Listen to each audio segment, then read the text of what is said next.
Salute, folks. It's your boy, the insurance junkie, your fiduciary fella, the all-star advisor Alonzo Hall, and I've returned today to whap and tap on your head with another ADH Wealth Solution article. Today's article is from wealthmanagement.com entitled The Evolution of Lee Munson, written by Diana Britton, February 6, 2015. Before I go in, ladies and gentlemen, make sure you hit that like, drop a comment, subscribe, and hit that notification bell so you're made aware every time I release new content. And as always, share. Lastly, to contribute to channel growth or to schedule an appointment with a licensed financial professional, the links are in the description of this video. We've heard the story more than once. A young, swaggering stockbroker finds he has a knack for the business, makes more money than God, gets caught up in the libertine excesses of Wall Street's glory days, then finds himself questioning the morality of his chosen profession. He retreats from the life and emerges later as a reformed broker, shining a light on the dark corners of Wall Street and finding a new mission to put the interest of clients first. Preach against the commission model and embrace the job of independent, fee-only investment advisor. But not all have ridden that pendulum like Lee Munson. In 2001, he was a 25-year-old Bear Stearns broker profiled in a New York Observer article as a prime example of Wall Street's boom years gone bad. Full of outrageous quotes, overly confident braggadocio, and references to Prada, Gucci, BMWs, and Noble. Pause. Ladies and gentlemen, I was actually a stockbroker at a firm called E.J. Sterling years ago. This is why I get frustrated when you regular people talk about what rich people don't do. Because this guy made more money than God, as do many stockbrokers that I've worked with, and we all wear Gucci, Prada, Fendi, Louis Vuitton, drive BMWs, Porsches, and Mercedes. Let's get back to the article. It's a portrait so over the top, if I rip my skin out, you know what will flow out? He asked. Bloody cash, baby. Money. Rip it out. It's gold. Even his wife claimed he should not be taken seriously. Months later, the Twin Towers fell, and Munson moved to New Mexico, where he evolved into the exact mirror opposite of the young player profiled in the Observer.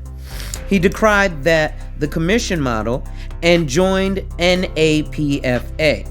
He started his own RIA, Portfolio Wealth Advisors, and he published a book, Rigged Money, Beating Wall Street at Its Own Game, in 2011, about how the financial system is stacked against Main Street investors.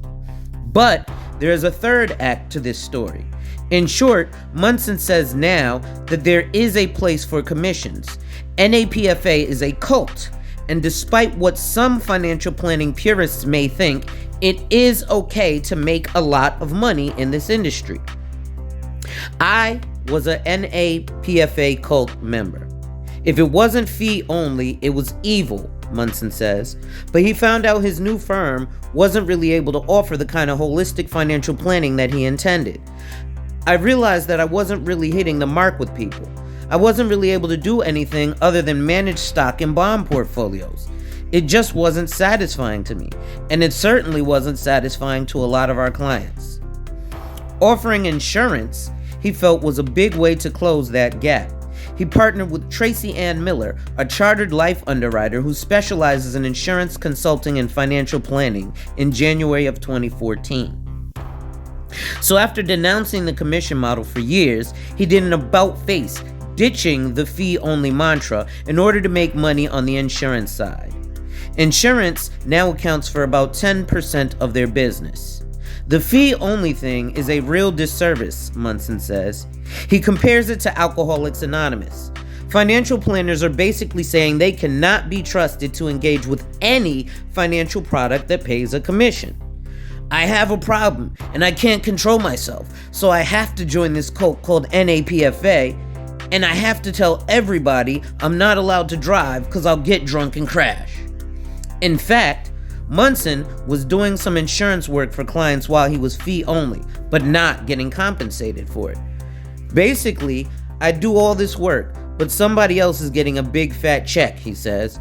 When he asked other NAPFA members how they did it, they suggested he charge an hourly fee for the work, which Munson considers double dipping.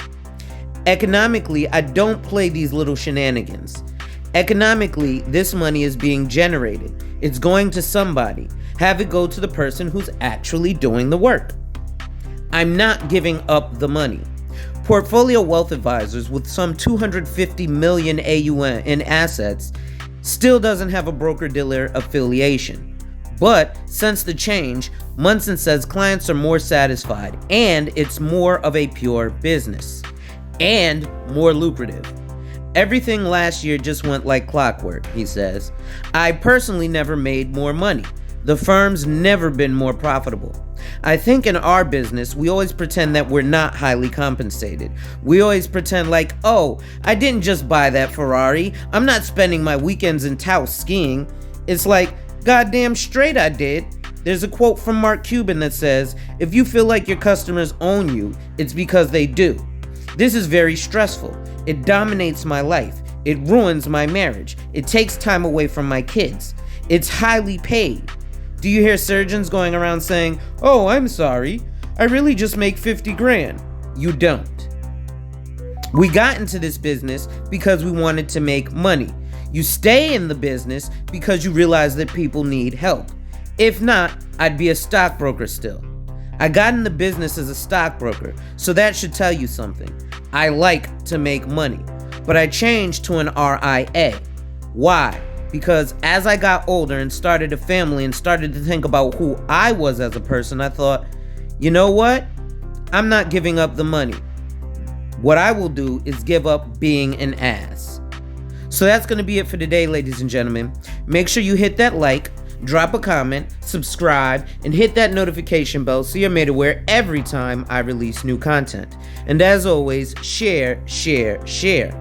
Lastly, to contribute to channel growth, or to schedule an appointment with a licensed financial professional, the links are in the description of this video. With that being said, ladies and gentlemen, wipe ass, work in progress every day and see success. And remember, folks, when people challenge you, they don't challenge you to challenge you, but they challenge you to challenge you. Accept the challenge. Salute.